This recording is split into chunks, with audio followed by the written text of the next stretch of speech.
Petugas Kanwil Kemenkumham Lampung dan Rutan Narkoba Bandar Lampung Senin malam menggelar razia di ruang tahanan. Mengawali razia, petugas meminta para narapidana untuk keluar dari ruang tahanan ditempatkan di ruang khusus. Petugas kemudian menggeledah ruang tahanan.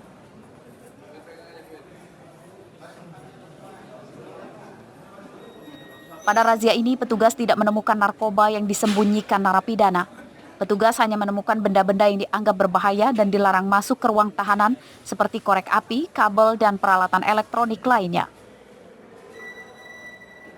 Nah, untuk barang-barang lain seperti handphone kita tidak dapat menemukan, dan alhamdulillah berarti di Rutan kelas 1 Bandar Lampung alhamdulillah aman dari barang-barang yang terlarang, khususnya narkoba dan handphone sebagai biang kerok atau terjadinya transaksi narkoba melalui handphone itu sendiri.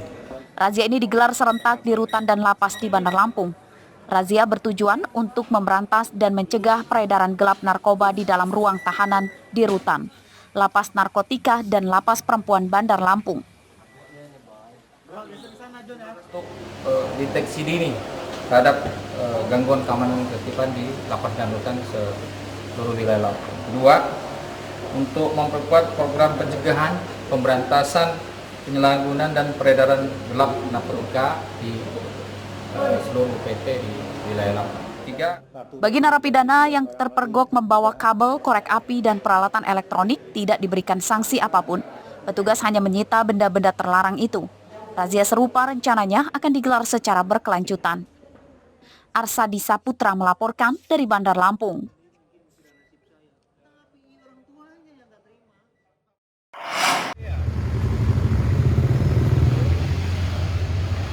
Dua pengemudi motor bertabrakan di Jalan Legundi, tepatnya di depan Gang Sukma, Sukarame, Bandar Lampung pada Senin malam.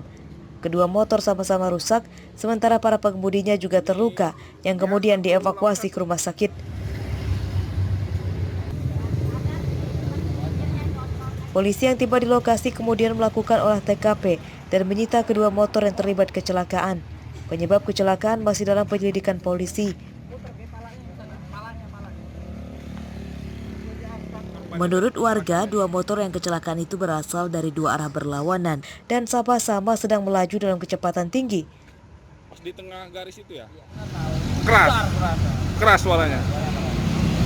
Terus korbannya gimana tadi pas kejadian? Kritis kayaknya. Kritis ya? Yang motor beat. Kalau yang motor ini masih sadar aja. Tapi parah juga? Parah juga, muntah darah. Muntah darah. Kedua pengemudi motor yang terlibat bertabrakan itu bernama Yusuf, 18 tahun, dan Medi Junaidi, berusia 21 tahun. Keduanya warga Sukarame, Bandar Lampung. Hingga Selasa siang, kedua korban masih dirawat di Rumah Sakit Urip Sumoharjo, Bandar Lampung. Robi Laste melaporkan dari Bandar Lampung.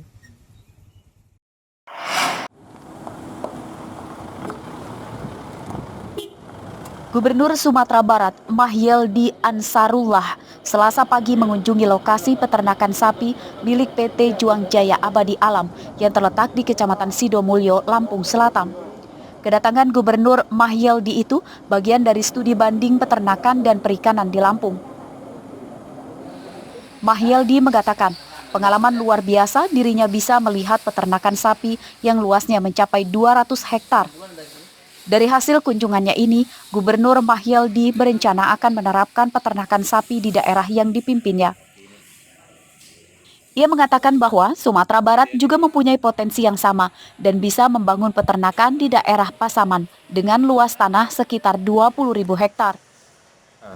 Bukan hanya studi banding, tapi kita ingin meniru dan mencontoh apa yang dilakukan di sini guna untuk kita, karena memang kita di Sumatera Barat juga konsen untuk pertanian, untuk masuk peternakan. Kenapa harus di Juang Jaya gitu Pak? Apakah tidak ada tempat yang lain? Ya, hari ini kita diarahkan oleh Pak Gubernur melalui Pak Asisten ke daerah ini, dan saya lihat inilah sesuatu yang juga cukup berhasil. 5.000 ekor sapi dari PT Juang Jaya memenuhi stok kebutuhan daging untuk masyarakat Sumatera Barat setiap tahunnya.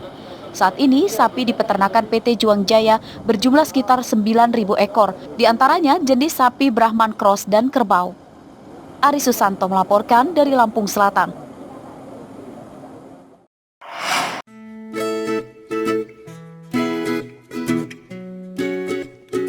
Merasa terpanggil untuk memenuhi kebutuhan literasi anak-anak di daerahnya, seorang polisi di Lampung Tengah itu hampir setiap hari membawa buku menggunakan mobil pribadinya yang disulap menjadi perpustakaan bergerak.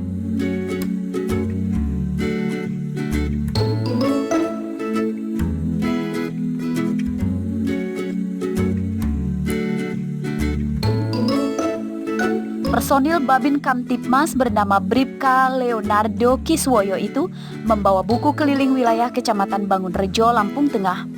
Ia berkeliling desa-desa dengan membawa buku-buku bacaan untuk anak-anak, agar anak-anak tidak hanya bermain game di gawai.